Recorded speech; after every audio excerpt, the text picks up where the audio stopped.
Assalamualaikum warahmatullahi wabarakatuh. Hai teman-teman, bagaimana kabarnya? Tetap jaga kesehatan ya, dan tetap patuhi protokol kesehatan agar kita terhindar dari virus yang membahayakan. Perkenalkan, nama saya Emma Junita Keliat. Saya dari Prodi Hukum Ekonomi Syariah. Di sini saya akan menjelaskan mengenai akuntansi penghimpunan dana.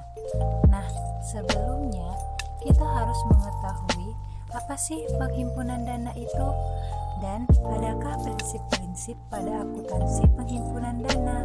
Mari kita bahas. Penghimpunan dana adalah suatu kegiatan usaha yang dilakukan oleh bank untuk mencari dana kepada pihak deposan yang nantinya akan disalurkan kepada pihak kreditur dalam rangka menjalankan fungsinya sebagai intermediasi antara pihak deposan dengan pihak kreditur. Penghimpunan dana dari masyarakat yang dilakukan oleh bank konvensional adalah dalam bentuk tabungan, deposito, dan giro yang lazim disebut dengan dana pihak ketiga. Dalam bank syariah, penghimpunan dana dari masyarakat dilakukan tidak membedakan nama produk, tetapi melihat pada prinsip, yaitu prinsip wadiah dan prinsip mudharabah. Apapun nama produk yang diperhatikan adalah prinsip yang dipergunakan atas produk tersebut. Hal ini sangat terkait dengan porsi pembagian hasil usaha yang akan dilakukan antara pemilik dana atau deposan dengan bank syariah sebagai mudharib. Untuk mengetahui lebih dalam tentang kedua prinsip tersebut, mari kita bahas dengan masing-masing prinsip. Penghimpunan dana prinsip wadiah. Wadiah dapat diartikan sebagai titipan dari satu pihak ke pihak lain, baik individu maupun badan hukum yang harus dijaga, dan dikembalikan kapan saja si penyimpan menghendakinya. Tujuan dari perjanjian tersebut yaitu untuk menjaga keselamatan barang itu dari kehilangan, kemusnahan, kecurian, dan sebagainya. Yang dimaksud dengan barang di sini yaitu suatu yang berharga seperti uang, barang, dokumen, surat berharga, barang lain yang berharga di sisi Islam. Adapun rukun yang harus dipenuhi dalam transaksi dengan prinsip wadiah. Yang pertama yaitu barang yang dititipkan. Yang kedua, orang yang penitipkan atau penitip. Yang ketiga, orang yang menerima titipan atau penerima titipan. Dan yang terakhir, ijab qabul. Wadiah terdiri dari dua jenis, yaitu wadiah yada'al manah dan wadiah yada'ad damanah. Aplikasi prinsip wadiah dalam perbankan adalah untuk produk tabungan wadiah dan giro. Yang pertama, giro wadiah, dan yang kedua, tabungan wadiah.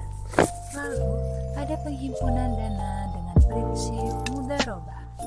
Istilah mudharabah merupakan istilah yang paling banyak digunakan oleh bank-bank Islam. Prinsip ini juga dikenal sebagai qiraz atau mukharabah. Mudharabah adalah perjanjian atas suatu jenis perkongsian di mana pihak pertama sahib almal menyediakan dana dan pihak kedua atau mudharib bertanggung jawab atas pengelolaan usaha. Hasil usaha dibagikan sesuai dengan nisbah atau porsi bagi hasil yang telah disepakati bersama secara awal. Dalam transaksi dengan prinsip mudharabah harus dipenuhi rukun mudharabah, yaitu sahibul mal atau rabul mal, yaitu pemilik dana atau nasabah. Yang kedua, mudharib, pengelola dana atau pengusaha atau bank. Yang ketiga, amal, yaitu usaha atau pekerjaan. Dan yang terakhir yaitu ijab dan qabul. Dilihat dari segi kuasa yang diberikan kepada pengusaha, mudharabah terbagi menjadi dua jenis, yaitu mudharabah mutalaqah, investasi tidak terikat atau dana syirkah temporer. Yang kedua, mudharabah muqaidah atau muqayyadah, yaitu investasi terikat. Mudharabah yaitu muamalat yang halal dalam Islam dan mempunyai syarat-syarat yang ditetapkan Islam atau karakteristik transaksi mudharabah, yaitu yang pertama, dana mudharabah, yang kedua, keuntungan, yang ketiga, peranan bank syariah dalam hal pencampuran harta dan membuat mudharabah, dan ketiga, merupakan hal penting dalam bidang operasinya.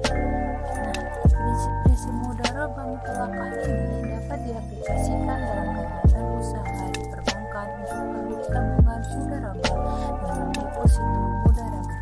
Sekian penjelasan singkat mengenai akuntansi penghimpunan dana. Jika ada kesalahan kata, lebih dan kurang dari saya mohon maaf. Semoga apa yang saya sampaikan dapat bermanfaat bagi teman-teman semua.